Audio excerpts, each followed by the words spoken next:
Alors nous sommes aujourd'hui lundi, on est le 19 Tammuz, et nous sommes arrivés dans Daf Mem Gimel de Nedarim, Mem Gimel, nouvelle Mishnah, 8e ligne. 7e ligne, pardon. Matitin la Mishnah dit, Amalo hashilene paratra. Quelqu'un il demande à l'autre, prête-moi ta vache. Amar konam sadi sha'ane horesh bale'olam. Ah pardon, j'ai sauté une ligne. Amalo enapnuya. Il lui dit l'autre, elle n'est pas libre. Ça veut dire, j'en ai besoin maintenant, je ne peux pas t'apprêter maintenant. L'autre, ça l'a vexé. Alors il lui a dit, Amar konam sadi sha'ane horesh bale'olam. Il dit, si c'est comme ça, je fais un vœu de ne jamais labourer mon terrain avec ta vache. Ok? Alors la Mishnah dit comme ça, il y a deux situations. Im hayadako la harosh hu, la harosh hu asod v'chol adam mutarin. Ve'im en dako la harosh hu v'chol adam asurin. Il dit comme ça dépend. Si son habitude, c'est lui-même qui laboure son terrain. Quand il a dit, je fais un vœu de ne plus jamais labourer mon terrain, c'est comme c'est lui qui laboure habituellement, en fait c'est sur lui qu'il fait le vœu. Machma, que lui, il n'a pas le droit de labourer son terrain avec cette vache-là, mais d'autres personnes, ils peuvent labourer son champ avec cette vache. Ça veut dire, en fait, quand il a dit, je fais un vœu de ne plus jamais labourer mon terrain avec ta vache, c'est lui qui a été vexé, et donc il s'interdit lui de labourer son terrain avec cette vache. Par contre, si ce n'est pas lui habituellement qui laboure son terrain, s'il a des ouvriers qui font ça, et il lui dit quand même, je fais un vœu de ne plus jamais labourer mon terrain avec ta vache, machma, il interdit même aux employés de faire ça, du coup, même les autres, ils sont assourds. Tout le monde est assourd de labourer. Donc il y a une nuance, est-ce que c'est lui qui habituellement laboure son terrain ou si c'est les autres? Quand c'est lui qui laboure son terrain habituellement, du coup, quand il a fait le vœu, il l'a fait sur lui principalement. Et les autres, c'est permis. Mais quand c'est les autres qui labourent son terrain, quand il a fait un vœu, il a dit, je fais un vœu de ne plus jamais labourer mon terrain avec cette vache, en fait, c'est pour les autres qui le fait. Et donc, du coup, c'est interdit tout le temps. Dans les deux cas, la vache, elle va labourer, et lui, il va profiter comme ça, puisque la vache va labourer le terrain. Donc justement, c'est ça la nuance. Quand il fait, la nuance, quand il dit, je fais un vœu de... Il a fait ça par vexation. Donc quand il est vexé, ça veut dire que, puisque c'est comme ça, eh ben moi je prendrai jamais ta vache. Voilà, c'est comme ça. C'est ça. Ça veut dire que puisque tu ne veux pas me la prêter maintenant, eh ben moi je fais un aide de ne plus jamais labourer avec celle-là. Alors si c'est lui qui le fait, donc c'est pour lui en fait, il s'interdit à lui en fait. C'est pour ça que si c'est d'autres personnes qui le font, il n'a pas interdit aux autres de labourer. En fait, quand il a dit « je ne veux pas labourer mon champ », en fait, c'est lui-même qui s'interdit, c'est pas le champ. Le champ, il s'en fout. C'est lui qui a été vexé par la réponse négative de l'autre. Ça, c'est la première idée. Deuxième idée de la Mishnah, « Hamudan hana'a mehavero ve'en lo mayuchal » Quelqu'un, il a fait un vœu, il a interdit son prochain de ne pas profiter de lui. Seulement, il voit qu'il est pauvre, il n'a pas de quoi manger. Et il veut lui donner la tzedaka. Seulement, il n'a pas le droit, puisqu'il a fait un aide de ne pas lui faire profiter. La Mishnah dit, Holer etzel ha'hinvani, ve'omer, ish ploni modal mimeni hana'a, ve'eni yodea ma ya'ese. Il va chez un épicier, il lui dit, tu sais, telle personne, Réhouven, je l'ai fait interdit donc de profit de moi par un vœu. Seulement, le pauvre, il n'a pas de quoi manger, je ne sais pas quoi faire. Il était comme ça, je ne sais pas quoi faire. Il s'en va.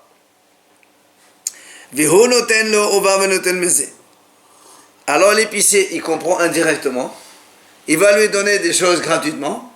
Et après, il va se faire encaisser sur le monsieur. Ça veut dire, il n'a pas dit à l'épicier, donne-lui. Parce que s'il lui dit donne-lui, c'est ton chalier, c'est assourd. Si toi tu es interdit de profiter quelqu'un, tu ne peux pas donner à un chalier de lui donner. Toi, le chalier d'Adam qui est moto. Le chalier d'un homme, c'est comme lui, c'est la même chose. Alors qu'est-ce qu'on dit? Il lui dit rien, il dit voilà, ce monsieur le pauvre, il n'a pas de quoi manger, mais moi je peux rien lui faire, je peux pas le donner parce que j'ai fait un vœu. Et l'autre, il prend l'initiative de lui donner. Alors, comme il n'est pas son shaliach, la Mishnah a dit, c'est motard. Dans le même style, Haya beto lifnot, gedro lichdo, sadehu lichsor, הולך 10 הפועלים ואומר איש פלוני מודד ממני הנאה ואינני יודע מה אעשה והן עושים עמו ואין ונותן שכר מזה. Donc le même style comme ça, si un homme il avait sa maison qu'il devait construire, ou bien il devait construire une barrière, ou bien il devait moissonner son champ et il n'a pas les moyens ou les possibilités de le faire, et donc il y a un monsieur qui veut l'aider, seulement il a fait un vœu. Il a fait un vœu de ne pas le faire profiter. Qu'est-ce qu'il fait? Il va chez des ouvriers, il leur dit, par exemple, vous savez, il dit celui-là, Réhouven, il est Moudam Menéana, j'ai fait un vœu de ne pas le faire profiter de chez moi du tout.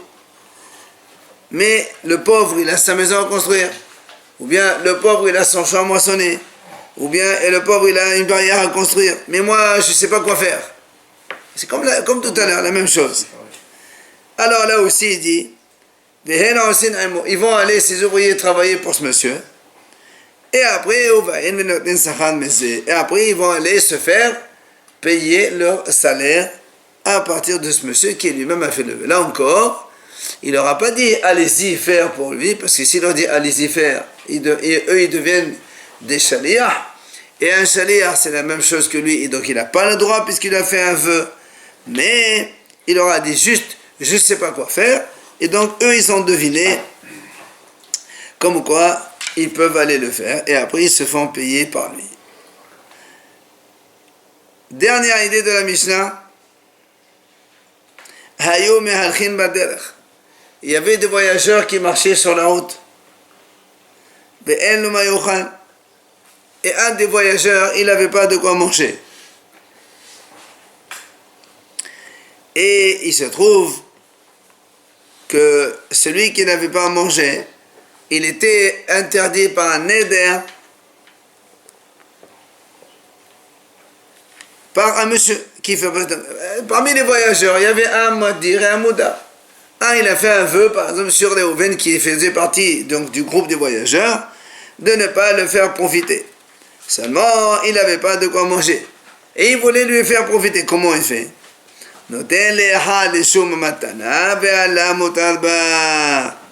Qu'est-ce qu'il fait? Il donne par exemple un sandwich à un autre des voyageurs qui n'est pas interdit de vœu, cadeau, il dit voilà tiens pour toi, et après l'autre il peut le donner à l'autre. Ça veut dire qu'on sait qu'il y en a un qui n'a pas de quoi manger, moi j'en ai en plus, je ne peux pas le donner directement, c'est parce que j'ai fait un neder, je ne peux pas donner à quelqu'un pour le donner aussi, c'est un shaliach, c'est un neder. Qu'est-ce que je fais? Je donne cadeau à quelqu'un en plus, et après l'autre il peut le donner, c'est pas un problème. Maintenant, si maintenant ils étaient que deux pendant le voyage, le Madir et le Moudar, celui qui a fait le vœu et celui sur qui le vœu il est fait. Alors qu'est-ce qu'il dit la Mishnah?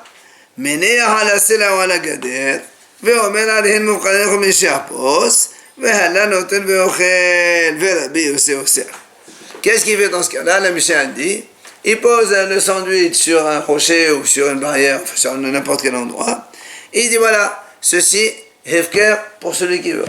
Il abandonne, c'est bien. Et après l'autre du coup, il vient, il mange. Seulement, Rabbi aussi, il interdit de faire ça. On parle que du dernier cas, parce que le mahlak de Rabbi aussi uniquement sur le dernier cas de celui-là. Donc s'il pose sur le rocher, hefker. On ne parle pas sur les premiers cas. Les premiers cas, tout le monde est d'accord, puisque je ne fais pas profiter directement, ni je fais faire un shaliach, mais indirectement ça passe chez l'autre, il n'y a pas de problème. Donc la mahlokat, elle est uniquement sur le dernier cas. Quand il a dit, il pose sur un rocher, ou sur une barrière, ou sur un endroit quelconque, il fait hefker, après le mudar hana'a, celui qui a été donc interdit par le vœu, il peut venir manger cela. C'est que sur ce cas-là. Ou Rabbi aussi dit, c'est assourd.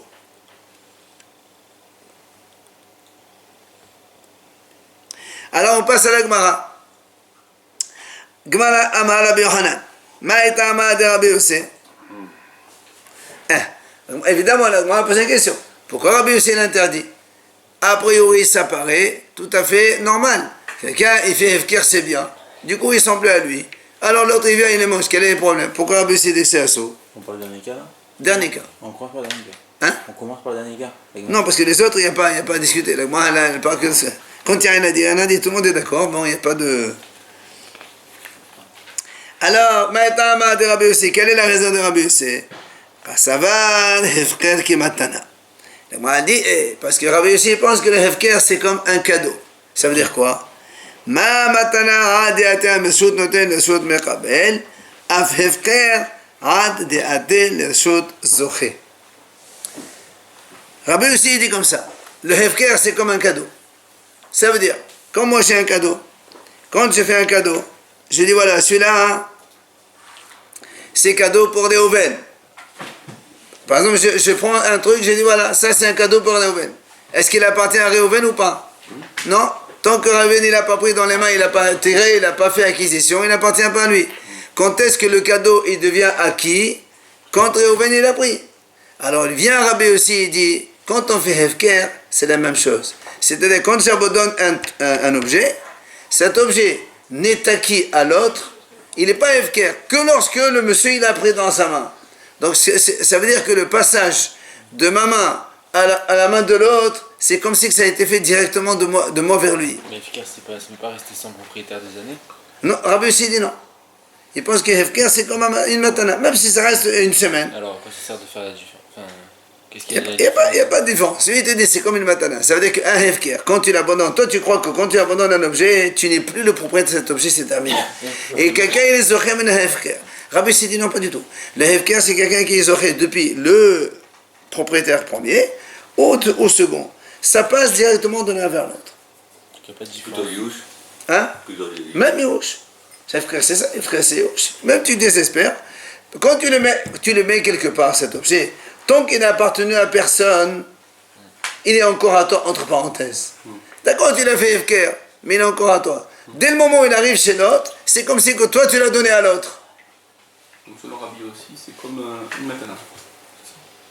Ça veut dire que Comme une matana. l'objet ne sort de la propriété du propriétaire que quand il est dans la main de l'autre. C'est comme si qu'en fait, toi-même tu as pris l'objet et tu l'as donné à l'autre. C'est pour ça que lui dit, comme tu as fait Neder sur celui-là, alors ça ne marche pas de le laisser sur un rocher. Parce que quand tu le laisses sur le rocher, c'est comme si que tu es en fait, entre parenthèses, si on fait un film en raccourci, justement, celui qui le prend, il est à lui au moment, celui qui le prend, quand il le soulève, c'est comme s'il l'a pris du donateur. J'ai compris. Donc, quand il a pris du donateur, si c'est Réhouven, c'est le fameux Moudar, il n'a pas le droit. Et ça peut être chez moi. C'est pas un problème pour moi. Dans la mesure où c'est quelqu'un d'autre qui n'a pas eu de problème de vœux, dans la mesure, c'est vrai là on a dit qu'ils sont deux, mais de façon générale lui il te dit, dans la mesure où, si c'est quelqu'un d'autre qui le prend, c'est pas mon problème. C'est vrai, j'ai donné cadeau à quelqu'un. Mais si ce quelqu'un il est interdit de neder, donc il ne peut pas le prendre. C'est la raison pour laquelle Rabbi aussi l'interdit. Et si ça passait par une troisième personne? On a dit que c'est motard.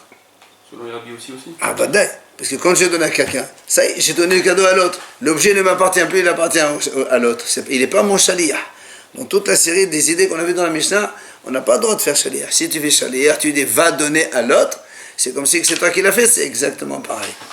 Et quand tu donnes à l'autre, il y a un transfert de propriété de l'un vers l'autre, l'objet n'est plus à toi. Pendant l'autre, il veut le donner à Réhouven, qui est le fameux Moudar, de toi, mais pas de lui, il n'a aucun problème. D'accord? Ça, c'est la raison de Rabbi Yossé. Comme il dit Rashi, regardez Rashi. La première grande ligne, Av Hefker, regardez. Nami, la nafiq meshout mafkir. Voyez, le Hefker, il ne sort pas de la propriété du mafkir, donc du propriétaire, ad de ateli des oreilles. Jusqu'à ce que ça vient chez l'acquéreur, celui qui le trouve. Et le car, c'est pour cela.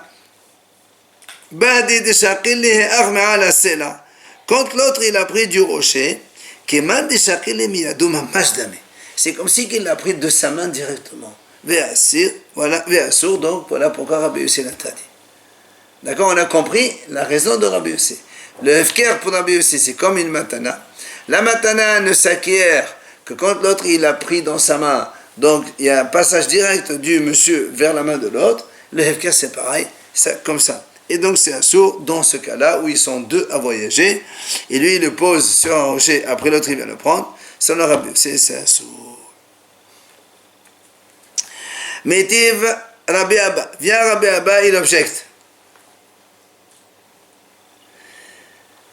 Vehala notel veochen. Rabbi Yossi, on a vu dans notre Mishnah.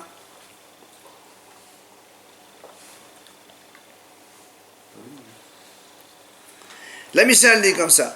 À propos de ce même cas, qu'est-ce qu'on a dit?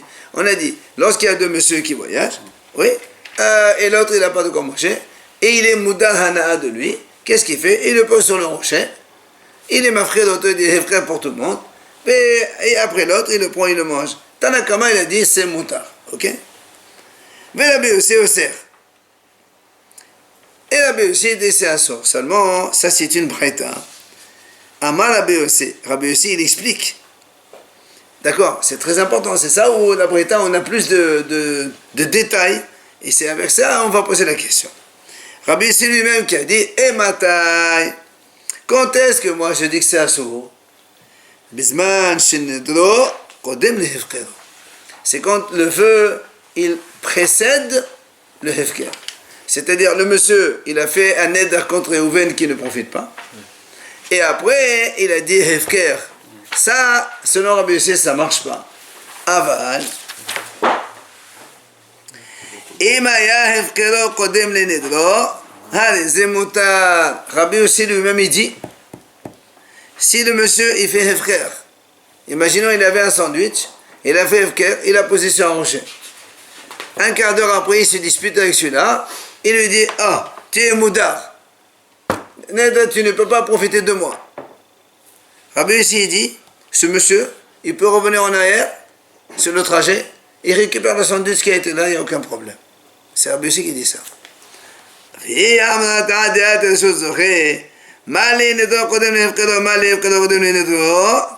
D'accord. Si maintenant tu dis, toi, selon... Ça, c'est Rabbi Yochanan qui a donné la raison. N'oublions pas. Rabbi Yossi, lui, il a dit c'est assour, il n'a pas donné de raison dans la Mishnah. Quand on a posé la question, quelle est la raison de Rabbi Yossi? C'est Rabbi Yochanan qui a donné ce ta'am comme quoi Rabbi Yossi pense que la matana comme hefker, et donc c'est pour ça qu'il n'a pas le droit de le faire. On pose la question à Rabbi Yochanan. Toi qui as donné cette raison pour Rabbi Yossi, pourtant nous on a vu Rabbi Yossi lui-même, il a dit dans la Braïta que c'est interdit seulement quand le neder il est avant le cadeau, le hefker, mais si le hefker il est avant le neder, c'est moutar. Rabbi Yossi lui-même il dit ça. Alors si tu me dis, hein? Même c'est pas que même l'a donné comme ça. Le neder c'était après. Très bien. Même la donné comme ça, c'est pas que. Oui, ça c'est évident. Quand tu as donné avant de faire le neder, il n'y a aucun problème. Même c'est que le hefker. Non, parce que là, tu fais le hefker, tu fais le neder, après le monsieur il va prendre la chose. Le monsieur il prend la chose après le neder. Eh oui. C'est pour ça qu'il dit, nous on a vu que Rabbi Yossi a dit, si le hefker il est avant le neder, le monsieur il peut aller récupérer le sandwich si on veut. Alors maintenant si toi tu dis que comme le matana, c'est-à-dire que l'acquisition quand elle se fait, c'est comme si qu'elle est faite de main en main, qu'est-ce que ça change que le hefker il soit avant le neder ou après le neder? C'est pareil. C'est un vrai Il y a hefker. question contre un. C'est un vrai hefker. Mais dans les deux cas c'est un vrai hefker. Seulement, Rabbi Yossi lui dit, il y a une différence. Si le neder il est avant le hefker, ou si le hefker il est avant le neder. Ça change tout. Pourquoi ça change tout? Parce que c'est au moment où il fait son hefker qu'il le fait, il les offrait l'autre. J'ai un sandwich, je le fais hefker. Ok, Et bien. à ce moment-là, l'autre il les offrait déjà. Non, pas du tout. Il n'a pas touché Il n'a pas l'autre. encore pris. Il n'a pas encore pris. Oui, mais il est pas, il pourrait le prendre parce qu'il n'est pas sous le nez d'air. Il peut le prendre, ça c'est pas mon problème. Pour l'instant, il est là. Vient ensuite un quart d'heure après, je m'énerve contre lui, je fais un neder. Bien. Rabbi aussi il dit, Qui a posé le sandwich qui s'énerve. oui, moi c'est mon sandwich à moi. Voilà. Je m'énerve contre lui, je lui fais, tu es interdit de naître de moi, tu profites rien du tout. Rabbi aussi il dit, hein? C'est plus à lui. Qu'est-ce qu'il peut lui? Eh bien non, justement, si on va selon la raison, regarde, si on va selon la raison de Rabbi Yochanan, aussi, c'est ça Rabbi Yochanan, selon Rabbi Yochanan, qu'est-ce qu'il a dit? Il a dit Rabbi aussi qui a dit assour, parce que lui il pense quand on fait hefker, le hefker n'a lieu entre parenthèses, que lorsque l'autre il le prend. Et quand il le prend, c'est comme si que tu lui as donné de main en main. Voilà ce qu'il a dit. Rachid a dit, miyado liyado. Au moment où il le prend, c'est comme si c'est toi qui lui donnes dans la main. Si même quand tu fais le hefker, et après tu fais le neder, normalement, dans ce cas-là, il n'a pas le droit de le prendre. Alors pourquoi Rabbi aussi lui-même il a dit, on peut le prendre? Il peut le reprendre parce que l'autre ne l'a pas pris le sandwich, c'est ça. Parce que l'autre il n'a pas fait acquisition. Rabbi, c'est le premier qui s'est énervé là. Moi, c'est mon sandwich. Non, c'est pas lui, c'est pas moi qui le reprends le sandwich. Et non, moi j'ai mon sandwich. Ouais. Je marchais avec Réhouven au voyage. J'ai posé FK, j'ai dit, allez, moi j'en ai marre de ce sandwich, j'ai pas envie de manger. Je le pose et je m'en vais. On continue à marcher ensemble. Après, Réhouven il m'énerve, j'ai dit, voilà, écoute, je fais neder contre toi, tu ne peux pas profiter de moi. Viens Rabbi aussi, il dit, Réhouven, s'il a envie, il peut retourner et il mange le sandwich. A priori, c'est bon. Seulement, si on va selon la raison de Rabbi Hanan, comme quoi, que le hefker, c'est comme une matana, et que quand quelqu'un il prend un objet de hefker, c'est comme si il a pris, il a dû l'objet même, de la main même du propriétaire. Dans ce cas-là, hein, ça devrait être interdit selon Rabbi Yossé. Pourtant, ici, Rabbi Yossé l'a dit à Mouta. Donc, la raison que tu as amené Rabbi Hanan, elle n'est pas bonne. C'est clair? C'est pas obligé de penser pareil, non? Rabbi Yochanan et Rabbi Yossé. Pas du tout. Chacun pense. Pas du tout. Mais Rabbi Yossé, c'est. Non. Rabbi Yossé, dans la Mishnah, il a dit, quand on fait hefker comme ça, c'est assourd. C'est tout ce qu'il a dit. Nous, on a posé la question. Ah ouais? Pourquoi c'est assourd? Pourtant, c'est hefker. Il vient Rabbi Hanan et il dit, tu sais quoi? Je pense. Il dit comme ça. Je pense que la raison de Rabbi Yossé, c'est parce qu'il dit... Il n'a même pas dit je pense, il a dit des amas. Non, Khassav, il pense. Il pense. Rabbi Hanan dit, je pense que Rabbi Yossé, il pense que la matana, c'est comme hefker. Comme on a dit, la matana, elle n'est cadeau que quand elle va dans la main de l'autre. Le hefker, il n'est possédé par l'autre que quand il passe dans sa main. Et on considère qu'il passe de main en main. Ça, c'est Rabbi Hanan qui dit pourquoi Rabbi Yossé, il a dit assur dans la Mishnah. Bien. Viens maintenant, Rabbi Abba, il lui pose une question. Il dit, attends, ta raison, elle n'est pas valable. Pourquoi elle n'est pas valable? Parce qu'on a vu un cas similaire, pas tout à fait pareil, mais un petit peu la même chose. C'est lorsqu'il a fait hefker d'abord et a fait après le neder ensuite. Et dans ce cas-là, on a vu Rabbi aussi clairement, explicitement, il a dit, c'est motard. Or, selon ta raison que tu as donnée, ça devrait être assaut. Pas chaud. C'est ce qu'il dit,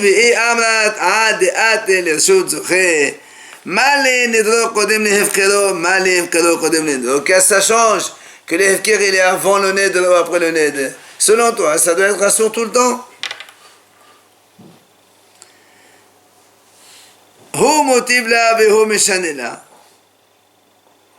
Et c'est lui-même qui a objecté, donc c'est Rabbi Abba, et c'est lui-même qui va répondre à sa question.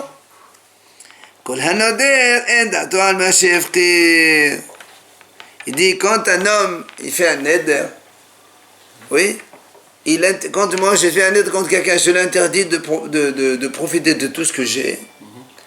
On ne fait pas un neder sur des choses que j'ai déjà abandonnées. C'est-à-dire, il maintient que Rabbi aussi pense que quand on fait un neder, et après on donne matana hefker, ça ne marche pas. Mais quand j'ai fait hefker d'abord, et après je fais un neder, le neder, il survient sur tout ce que je possède, pas sur ce que j'ai abandonné. C'est une nuance. C'est l'explication, parce que notre explication, on a dit qu'en fait, en vrai, il n'a pas vraiment abandonné tant qu'il l'a pas pris. Non, on n'a jamais dit, en vrai, on n'a pas dit ça. On a dit, l'abondance, c'est comme un cadeau. De la même façon que le cadeau, le transfert d'acquisition, il se fait au moment où l'autre, il le prend. Et c'est comme si qu'il a pris de la main directement de l'autre. Le FK, c'est pareil. Il y a un transfert d'acquisition quand l'autre, il a pris. Et quand il le prend, c'est de la main de l'autre. Très bien. Mais quand j'ai fait le FK déjà, après j'ai fait un neder. Le neder, il survient sur tout ce que je possède, pas sur ce que j'ai fait FK. Donc du coup, l'autre, c'est pour ça qu'il peut aller le prendre. Non. Moi, pour moi dans ma tête, voilà, quand quelqu'un il peut pas faire un neder, interdire des choses qui lui appartiennent pas, entre parenthèses, ou bien qui lui appartiennent à moitié, on va dire comme ça. Voilà. D'accord, Hefker il lui appartient à moitié, on va dire comme ça. Il répond très bien. Mais Tiv Rava, Rava il pose il objecte une deuxième chose. Mirsatan la rishon, v'chulan la shini. Rishon kana, shini lo kana. Il dit Rava, voilà, on a vu, c'est marqué dans une braïta, un Shriv Mera, quelqu'un qui est en train d'agoniser, en train de partir, et puis il dit comme ça. Il dit, mais une partie de ses biens, vous le donnez à des jeunes, à un monsieur Réhouven. Le reste, vous le donnez à un autre, un deuxième. Mais certains, une partie, 20% à l'un, et le 80% qui reste, vous le donnez à l'autre. La Breta a dit, Rishon Kana, Shini Lo Kana. Qu'est-ce qui se passe? Le monsieur, il s'est réveillé. Il a guéri de sa maladie. Entre les deux. Non, il a dit ça. Après, il a guéri. Ouais. Mais il reprend tout. Alors, justement, Il avait coudé normalement. Il leur a dit sur place, ça veut dire. il était en train d'agoniser devant des témoins, voilà, vous donnez 20% de mes biens à Réhouven. Les 80% qui restent, vous donnez à Shimon. Mais tout de suite. Pas quand je vais mourir. Un Shrimera, il n'est pas quand tu meurs. Il est en train d'agoniser, lui. Il sait qu'il va partir, et comme ça. D'accord? Alors, il y a, la Breta a dit comme ça, Rishon Kana, le premier il a acquis, le deuxième il n'a pas acquis. Ça veut dire que le monsieur, quand il revient, il survit. Il ne peut pas leur dire, monsieur, voilà, je pensais que j'allais mourir, maintenant que je suis bon, vous m'en demandez bien. Non. Le premier, ce qu'il a appris, tu lui as donné, c'est terminé.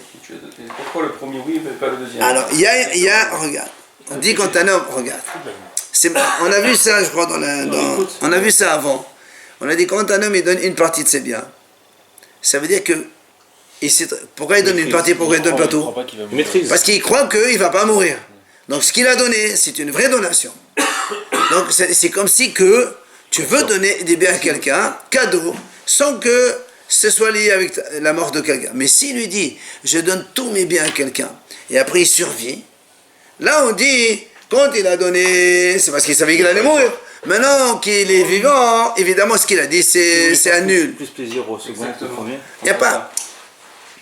Quand un homme il dit, je lègue tous mes biens à X, alors qu'il est en train de mourir, nous on dit, ça veut dire il donne parce qu'il va mourir.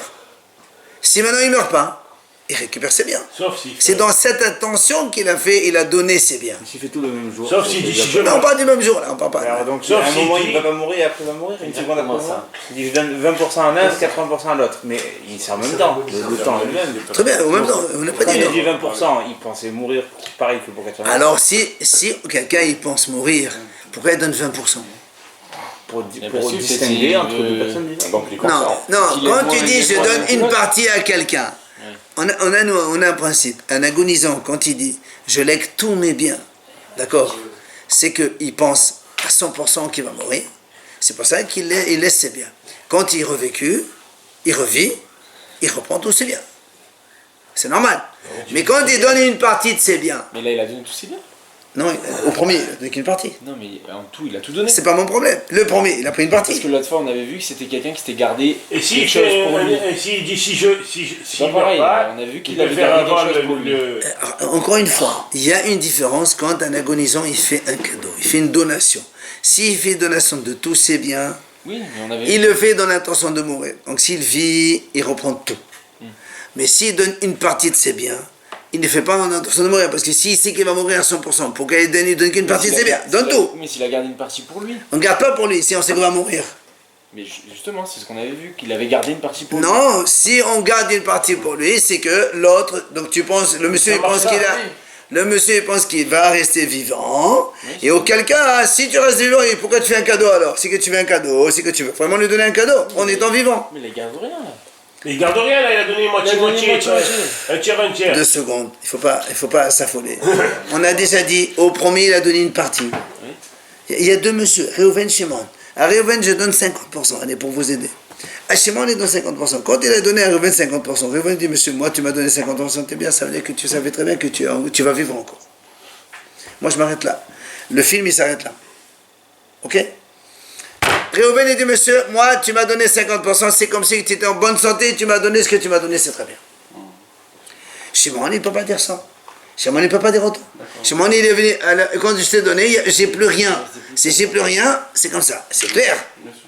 D'accord? C'est un peu.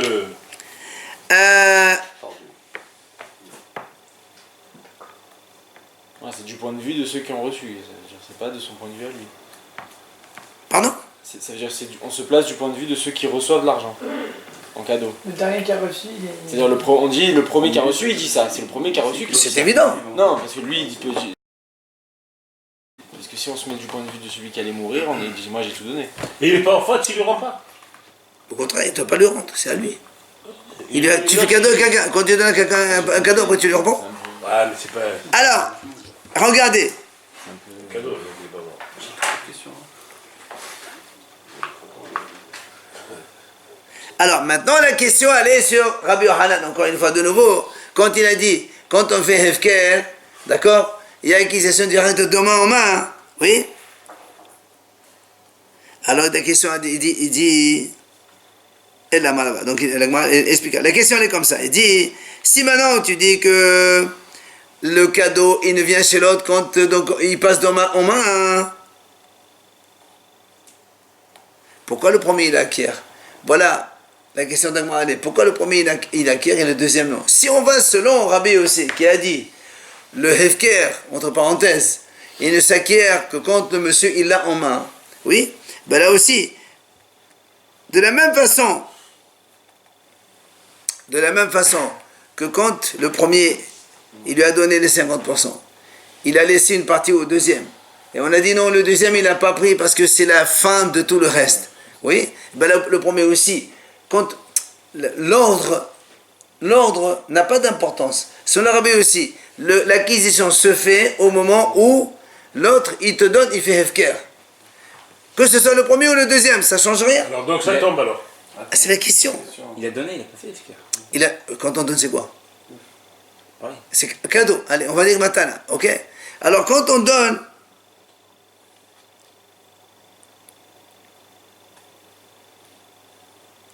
Rabbi aussi dit, rappelez-vous, quand on a dit au début, quand je fais cadeau à quelqu'un, tant que la chose n'a pas été prise par celui-là, le cadeau il n'est pas encore consommé, il n'est pas valable.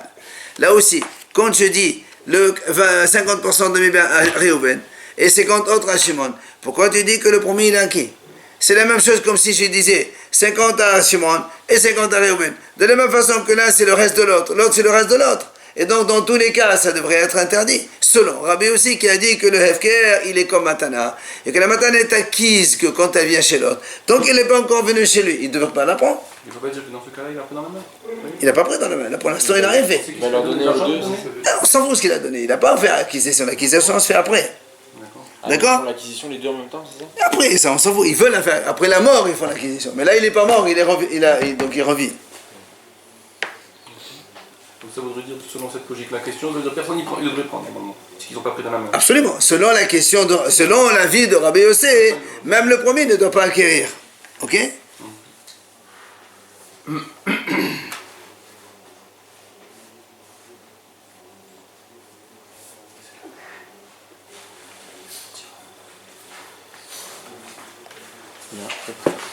En fait, la question, elle vient sur la réponse qu'on vient de donner. Ça veut dire, quand on a dit, un homme, la réponse, qu'est-ce qu'il a dit? Un homme, quand il fait un neder, il ne le fait pas sur des choses qui sont hefker. Oui ou non?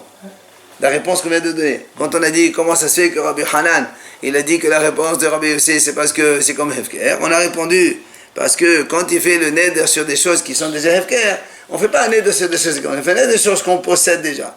Alors, moi, on dit comme ça. Si maintenant, Donc là, il possède. là, il a donné les 50% à Réhouven. Donc, ils sont un petit peu hefker. Après, quand il donne les restes à Shimon, il va finir, donc, totaliser. Il donne le total de ses biens. Et donc, automatiquement, quand il fait ça,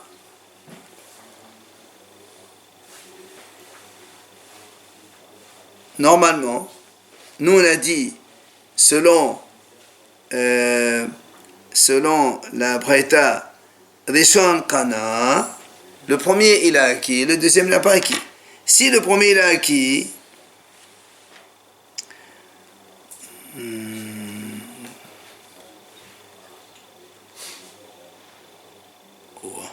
non, on va rester sur la question sur Rabbi Hanan avec Rashi, la question était Rabbi Hanan. Rabbi Hanan qui a dit que Rabbi Yossé il interdit parce que pour lui c'est Mechel Kemo Hefker, c'est comme Matana. Là aussi, c'est pareil. Que ce soit en premier ou en deuxième, pourquoi donc on a interdit le deuxième? Pourquoi on a autorisé le premier à prendre?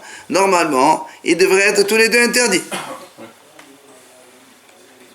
Et la Amalava. C'est pour ça que Rava il donne une réponse. Il dit, Hay notama de Rabbi Yossi. Tu sais pourquoi Rabbi Yossi il a dit, quand quelqu'un il fait Hefker envers quelqu'un qui a fait un neder, pourquoi il est assourd? Pourtant c'est Hefker. Gzera mishom matenat bet horon. Ça c'est, on a vu cette idée déjà avant, vous vous rappelez? C'est quand l'histoire de Horon, c'est quand quelqu'un il a fait un neder contre son père. Vous vous rappelez? Après il voulait se marier, il voulait inviter au mariage son père. Or, il a fait un neder contre son père il ne peut pas venir au mariage, qu'est-ce qu'il fait? Il donne un cadeau à quelqu'un à sa maison, il dit voilà, pendant une semaine, je te fais cadeau de ma maison. Oui? Comme ça, la maison ne lui appartient plus, son père il peut venir au mariage. Et là on a dit là-bas, hein, que ça ne marche pas, parce que là ça se voit, c'est flagrant qu'il fait ça pour ça. Alors là aussi il dit, c'est nous aussi c'est pareil, ils sont tous les deux à marcher, ils ne sont que deux. Lui là, on parle de ce cas-là. Ouais. Parce que quand ils sont plusieurs, il n'y a pas de problème, puisqu'on a dit tu donnes son disque cadeau à quelqu'un, après l'autre il te le donne. Mais là comme ils sont que deux, c'est flagrant que quand il a fait, c'est pour l'autre. Alors là, c'est Rat Hachamim, il dit on fait pas ça. Donc c'est pour ça que Rabbi Yossi dit, même dans ce cas-là où tu fais Hefker, ce n'est pas valable. Parce que, c'est pas, entre parenthèses, c'est pas vraiment Hefker. Tu veux donner cadeau à l'autre. C'est un peu la même chose que l'histoire de Maaseh Bet Horon qu'on a vu. C'est quoi l'histoire de Horon? C'est qui ce Horon? Horon, c'est une maison, c'est une ville. Non, mais... Voilà, c'est ce qu'on a dit. Il a dit voilà, et je te le donne cadeau, la maison et tout ça, et le repas, tout ça, et son cadeau à toi, le temps que mon père il vienne participer à la Saouda. Et après, quand ils sont pas, c'est plus à toi. C'est parce que c'est flagrant, c'est ça? Et voilà, c'est flagrant.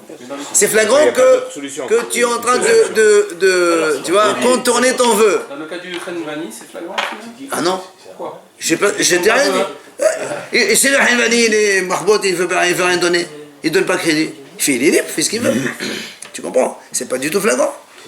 Je te dis, voilà, le pauvre type, le Hanani aussi, il peut faire ce Dakar de son argent aussi. Non, parce que de toute façon, après, il va le... Il dit, moi j'ai entendu, tu m'as dit ça, j'ai compris que tu veux l'aider. Bravo, j'ai compris.